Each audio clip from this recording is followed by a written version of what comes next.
một nghi thức xuất hiện sau nỗi đau. Chào mừng quý vị quay trở lại với hồ sơ bi kịch. Mọi chuyện không bắt đầu bằng một tiếng kêu cứu. Nó bắt đầu bằng một lời nhắn rất lạ.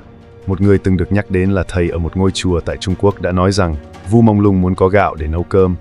Từ chi tiết đó, một số video hướng dẫn làm nghi thức cơm gạo cúng dường và nước cam lồ thí thực bắt đầu xuất hiện.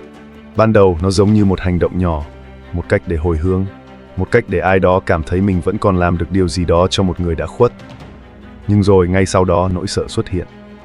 Có người để lại bình luận rằng họ sợ chiêu âm, sợ gọi thứ gì đó về nhà, sợ rằng việc thí thực, giải nước, tụng niệm và hồi hướng không chỉ mở ra lòng từ bi, mà còn mở ra cả một cánh cửa khác. Một cánh cửa mà một khi đã bước qua, sẽ không ai biết điều gì đang chờ ở phía bên kia.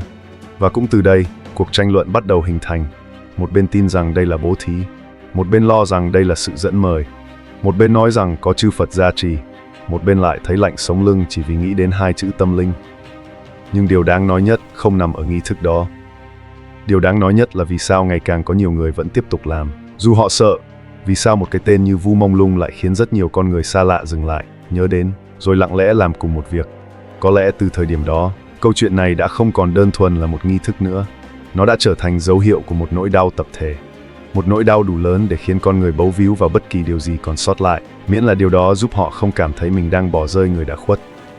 Và có lẽ, chính từ khoảnh khắc ấy, đại hải trình này mới thật sự bắt đầu. Không phải bằng sự ồn ào mà bằng một nỗi đau đủ sâu để khiến người ta không thể quay lưng. Nghi thức lan rộng và những niềm tin được xây dựng. Sau những video đầu tiên, nội dung về thí thực bắt đầu lan ra với tốc độ nhanh hơn dự đoán. Không còn là một vài cá nhân làm theo, mà dần dần hình thành một nhóm người cùng thực hiện. Họ chia sẻ lại cách làm, họ nhắc nhau từng bước, và quan trọng nhất, họ bắt đầu trấn an lẫn nhau. Những người hiểu về nghi thức đã đưa ra 3 luận điểm cốt lõi để xóa đi nỗi sợ. Thứ nhất, họ nói rằng việc niệm chú không phải là để gọi linh, mà là một lớp bảo vệ. Những câu chú như chân ngôn phân biệt thức ăn và chân ngôn nước cam lồ không chỉ giúp chúng sinh nhận được phần bố thí, mà còn mang theo lực gia trì từ chư Phật và Bồ Tát. Theo cách lý giải này, những gì đến không phải là để quấy nhiễu, mà là để nhận và rời đi. Họ nhấn mạnh rằng những chúng sinh đó sẽ sinh khởi tâm cung kính và hổ thẹn. Họ đến để cảm ơn, không phải để đòi hỏi. Thứ hai, họ khẳng định đây là hành động bố thí, không phải mời về nhà. Việc giải nước, rắc gạo hay thực hiện nghi thức đều được khuyến khích làm ngoài trời, ở ban công hoặc nơi thoáng đãng. Họ ví nó như một quầy thức ăn di động đặt trước cửa.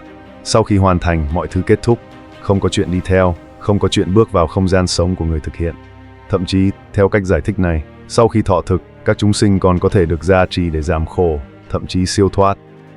Thứ ba, họ nhắc đến danh hiệu của các Như Lai, đặc biệt là những danh hiệu có tác dụng tiêu trừ sợ hãi. Khi người thực hiện khởi tâm từ bi, trạng thái tinh thần của họ được xem là mạnh nhất. Năng lượng dương, hay còn gọi là chính khí, được cho là sẽ lấn át mọi yếu tố tiêu cực. Nỗi sợ, theo đó không còn là mối nguy, mà chỉ là một rào cản tâm lý cần vượt qua. Không dừng lại ở lý thuyết, họ còn đưa ra những cách để giảm cảm giác bất an. Họ khuyên rằng có thể quán tưởng ánh sáng Phật bao phủ toàn thân, hoặc hình dung Quán Thế Âm Bồ Tát đang gia trì trên đỉnh đầu. Họ nói rằng không nhất thiết phải làm vào ban đêm.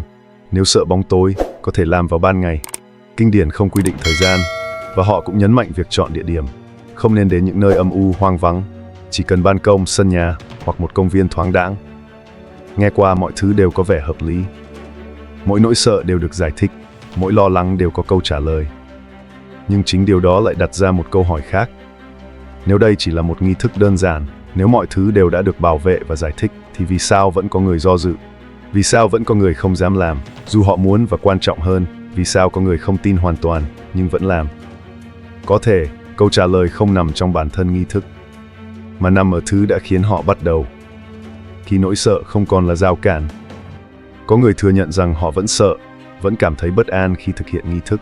Nhưng họ nói rằng nếu không làm, họ sẽ thấy mình đang bỏ mặc Vu Mông Lung, và cảm giác đó còn nặng nề hơn cả nỗi sợ tâm linh. Khi một người cảm thấy mình có liên quan, dù chỉ là về mặt cảm xúc, họ sẽ tìm cách làm điều gì đó. Không cần chắc chắn, không cần đúng tuyệt đối, chỉ cần không phải đứng yên. Trong nhiều video và lời chia sẻ, người ta bắt đầu nhắc đến những câu hồi hướng.